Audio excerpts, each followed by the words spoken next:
Good morning sir. Hello, కూర్చోండి. Thank you. What can I do for you? మరేం లేదండి, మా నాన్నగారు. Just a minute. 202. Yes sir. కమానేసి అందరూ జాగ్రత్తగా ఉండండి. ఇప్పుడు చెప్పండి. అదేనండి, మా నాన్నగారు నన్ను వెతుక్కుంటే ఈ ఊరు వచ్చారండి. వారి కూడా అదేం లేదు. మా మామయ్య గారు, అదే వీళ్ళ నాన్నగారు. అబ్బా తెలుసమ్మా, మీ ఆయన గారు తండ్రి గారు మీకు మామగారు కాక మీకు తండ్రి గారు అవుతారా? విషయానికి వచ్చేయండి. అదేనండి, మా నాన్నగారు వెతుకుంటూ మేము ఆ ఊరు వెళ్ళామండి. మేము ఆయన ఎత్తుకుంటే ఆ ఊరు వెళ్ళాము. తీరా అక్కడికి వెళ్ళేసరికి ఆయన లేరండి. ఆయన వెతుకుంటూ మళ్ళీ ఇక్కడికి వచ్చాము. బస్ స్టాండ్ లో, రైల్వే స్టేషన్ లో, పార్క్ లో అవి ఇవి తిరిగాం కానీ ఎక్కడ కనిపించలేదు. అదే ఇదే కంప్లైంట్ మీకు ఇద్దామని. Correct correct. ఈ దుర్ముహూర్తం గ్రేట్ దగ్గరికి వచ్చారు, అవునా? ఇక చూడండి, 10 నిమిషాల్లో నా మేధస్సు, నా శక్తినంతా ఉపయోగించి ఎక్కడున్నా సరే వెతికి మీ నాన్నగారిని ఇట్టే పట్టేస్తాను. 1 minute.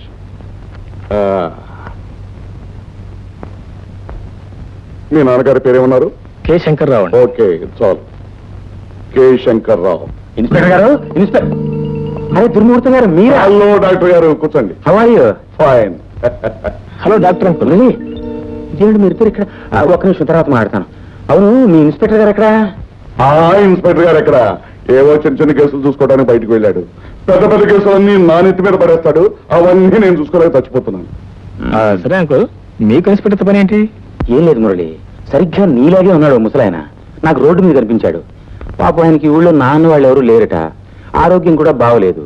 తీసుకెళ్లి నా డిస్పెన్సరీలో జాయిన్ చేశాను. ఎందుకైనా మంచిదని స్టేషన్ లో రిపోర్ట్ ఇద్దామని ఇలా వచ్చాను. పేరు ఉన్నారు? కె శంకర్రావు అండి. కె శంకర్రావు.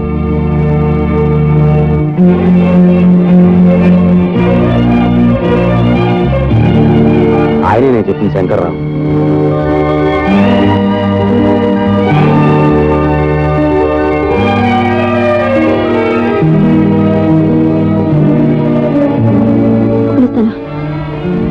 ఏ శంకర్రావు గారు, శంకర్రావు గారు, 1 minute.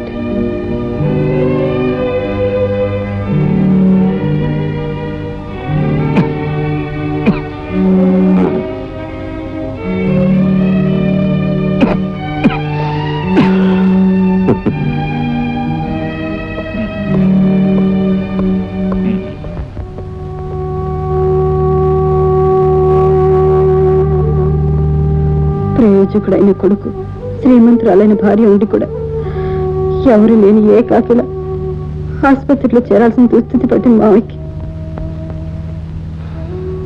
రాధ,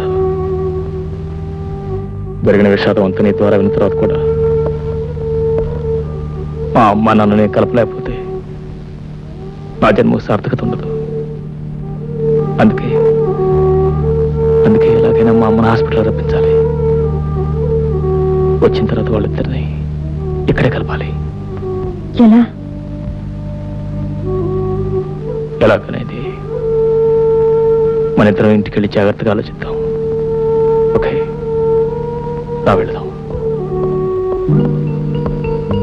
అవును, మనం అనుకున్నాయని గుర్తుపెట్టుకున్నావు కదా? గుర్తుంది. నేను గుర్తు పెట్టుకోవడం కాదు, మీరు బ్రహ్మాండంగా నటించాలి. నటన ఆ విషయం నాకు వదిలేదు. యాక్టర్ నువ్వు చెబుతావంటే సరే. డాక్టర్ మీకు తెలుసా? చెప్పాను, ఆయన రెడీగా ఉన్నారు. మీరు కేకలు పెట్టలే, ఆలస్యం. అది మన చేతిలో ఉందో, నోట్లో ఉంది, చూడు.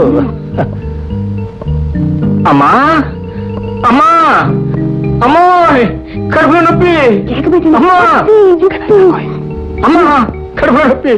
అమ్మా, కడుపులో నొప్పి. అమ్మా, బొప్పు నాకు తెలియట్లేదమ్మా. ఆయన పైన కడుపు మెట్ల పేరు. అమ్మా అమ్మా అమ్మో, అమ్మా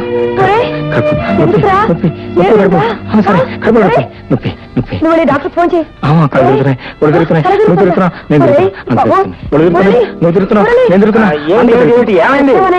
తల తిరుగుతుందంట, కడుపు నొప్పంట. అడుపులో నొప్పి ఎక్కడా?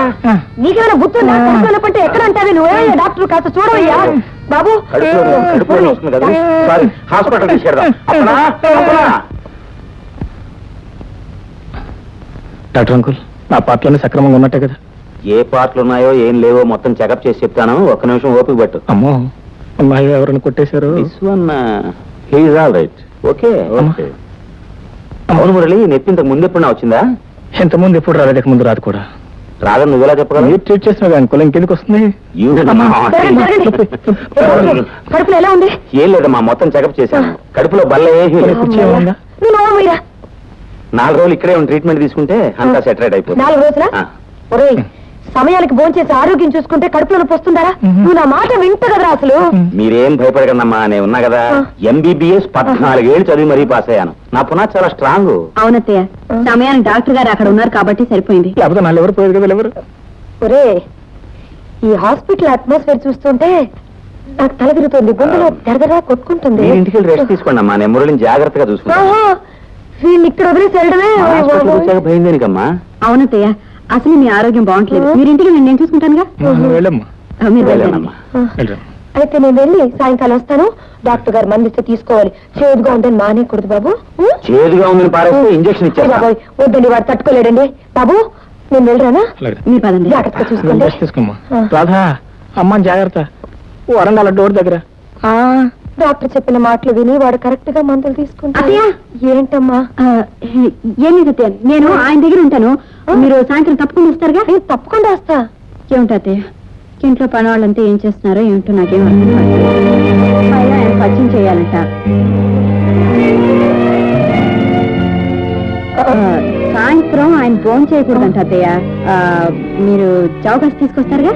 తీసుకొస్తానమ్మా. మర్చిపోరుగా? మర్చిపోరు. డబ్బులు తీసుకొస్తారా? నువ్వు వెళ్ళి మురళికి ఏం కావాలో చూడు, నేను సాయంత్రం వస్తాను.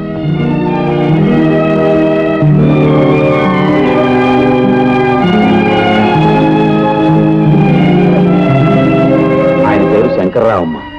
ఇప్పటికే ఆయన వ్యాధి చాలా ముదిరిపోయింది. ఆపరేషన్ చేయకపోతే నయం అవటం కష్టం. మరి ఇంకెందుకు ఆలస్యం చేస్తున్నావు? ఆయన బాధపడుతోంది ఒక్క జబ్బుతోనే కాదమ్మా, మానసికంగా చాలా కృంగిపోయాడు ఆయన. వివరాలు అడిగితే తనకి వెనక ముందు ఎవరు లేరని నిరాశ నిస్పృహలు కనపరుస్తున్నాడు. పైగా ఆపరేషన్ చేయడానికి 5,000-6,000 అవుతుంది. ఆయన ఇచ్చుకోలేడేమోనని. 5,000గా? ఆ డబ్బు నేను ఇస్తాను, నువ్వు ఆపరేషన్ చేయి. డబ్బు మీరిస్తారా? అమ్మగారు, ఆయన మీకేమన్నా బంధువా? ఇదిగో, ఆయన డబ్బు లేని పేషెంట్, ఆయన బ్రతకాలి. నువ్వు అనవసరంగా ఎందుకు మాట్లాడుతున్నావు? వెంటనే వెళ్ళి ఆపరేషన్కి ఏర్పాట్లు చేయి. వెళ్ళి ఇక్కడి నుంచి. అలాగేనమ్మా, అలాగే.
Uncle, operation success Murali.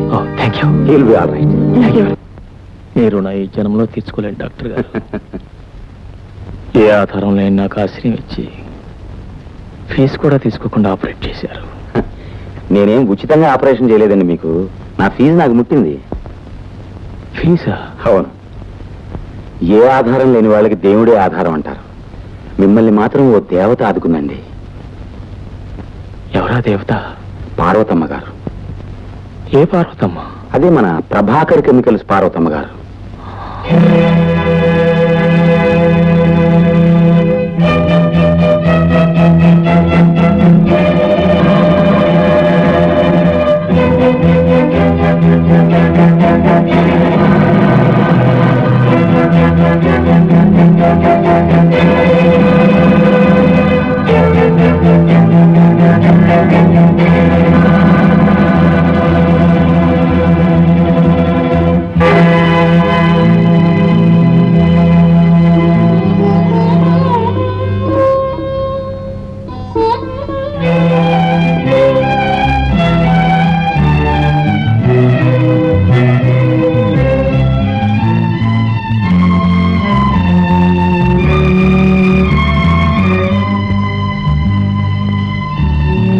Operation ఎందుకు డబ్బిచ్చావు? నా మాంగళ్యాన్ని కాపాడుకోవడానికి. నన్ను కాపాడమని నేను ఎప్పుడైనా యాచించానా? లేదు, కానీ నా బాధ్యత నా చేత ఆ పని చేయించింది. బాధ్యత? నీ బాధ్యత ఏంటో నీకు తెలుసుంటే మన జీవితాలు ఇలా చెదిరిపోయిండవు కా. తీసుకో. ఏమిటది? అదే నువ్వు నా మీద కురిపించాయే దయాభిక్ష. దానికి మీరేం పేరు పెట్టినా ఆపరేషన్ జరగటం వల్లే మీరు బ్రతికారు.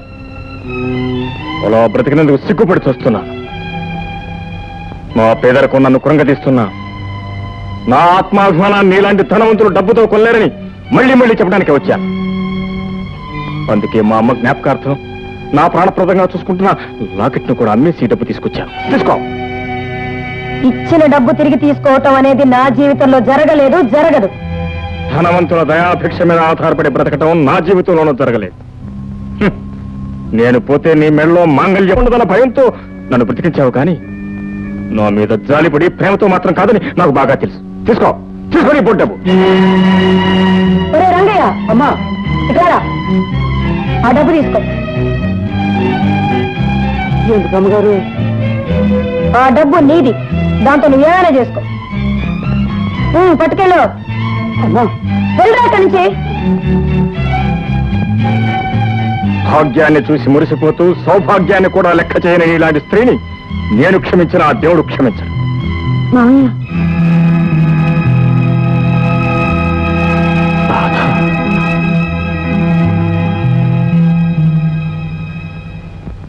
మామయ్య, ఇతనే మీ అబ్బాయి. నాన్న, నాన్న, నాన్న,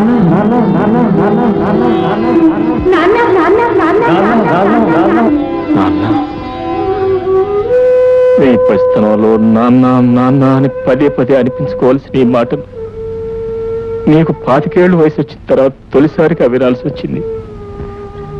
మన మధ్య రక్త సంబంధం తప్ప ప్రేమ బంధం చోటు చేసుకోలేదు నాయన. ఇది మన దురదృష్టం. విచారించకండి నాన్నగారు, త్వరలోనే అన్ని బంధాలు చక్కపడతాయి. చక్కపట్టు, ఇంకా ఏం చక్కపడతాయి నాయన. అన్ని బంధాల్లోకి ముఖ్యమైన అనుబంధం నా జీవిత బంధం ఇలా తయారైన తర్వాత రాధ, నువ్వు ఇంట్లో ఒక క్షణం కూడా ఉంటాను వెళ్ళేది. పద. అన్నా, మురళి, రాత్రి వెళ్ళని. అది కదమ్మా, వాళ్ళు అనవసరంగా మాట్లాడకు. రాత ఎవరని తెలియనప్పుడు నేనే ఇక్కడ ఉండమన్నాను, కానీ ఇప్పుడు నేనే వెళ్ళమంటున్నాను. రాధ ఎవరో ఇప్పుడు మాత్రం నీకు తెలుసా? కేవలం నా మేనకోడలే కాదు, ఆనాడు నీ దురహంకారానికి నీ మూర్ఖత్వానికి బలైపోయి సమయానికి వైద్య సహాయం అందక దారుణంగా చచ్చిపోయాడా నా మిత్రుడు శ్రీధర్రావు. ఆ శ్రీధర్రావు కూతురే ఈ రాధ. ఈ రాధ తండ్రి చావు కారణం నువ్వైతే నీకు జబ్బు చేసి చావు బ్రతుకుల్లో కొట్టుబెట్టాడుతూ ఉంటే నీకు అహర్నిశలో సేవ చేసింది ఈ Radha. You ungrateful creature. Damn you. Murali, అది కాదమ్మా. నువ్వు ఇప్పుడు ఆలోచించవలసింది వాళ్ళ గురించి కాదు, నా గురించి, మన పరువు గురించి. అమ్మా, నువ్వు రాత్రి మర్చిపోవాలి. అమ్మా, అది మన పరువు గురించి. నా మీద ఏమాత్రం గౌరవం ఉన్నా మీ నాన్న నువ్వు కలుసుకోకూడదు. అమ్మా, అది నా గురించి. చూడు, నువ్వు వెంటనే వెళ్ళి గీతం తీసుకురా. ఇది నీ గురించి. వెళ్ళు, వెళ్ళి గీతం తీసుకురా.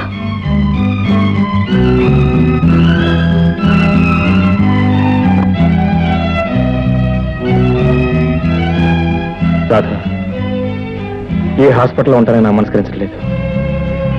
మనం ఇక్కడ క్షణం కూడా ఉండొద్దు, మనం వెళ్ళిపోదాం. మావయ్య, మీరేదో ఆవేశంగా మాట్లాడుతున్నారు. ట్రీట్మెంట్ పూర్తి కాకుండా వెళ్ళిపోవడం లేదమ్మా, మనం వెళ్ళిపోవాల్సింది. చూడండి శంకర్రావు గారు, ఇప్పటి వరకు మీ వైద్యానికి చాలా ఖర్చు అయింది. ఇంకో 10 రోజుల పాటు జాగ్రత్తగా మందులు వాడితే గానీ మీ ఆరోగ్యం పూర్తిగా కుదరపడదు. అవును మావయ్య, లేకపోతే చేసినంత వృధా అవుతుంది. ఈ ఊర్లోనే ఏదైనా ఇల్లు అద్దెకి తీసుకుని ట్రీట్మెంట్ చేయించుకుంటే బాగుంటుంది. Correct correct. ఇల్లంతా జ్ఞాపకం వచ్చింది. శంకర్రావు గారు, మీ అదృష్టం కొద్దీ మా పక్కన నిన్నే ఖాళీ అయింది. నిజంగానా? అందులో ఉంది గానే. ఏ మావయ్య?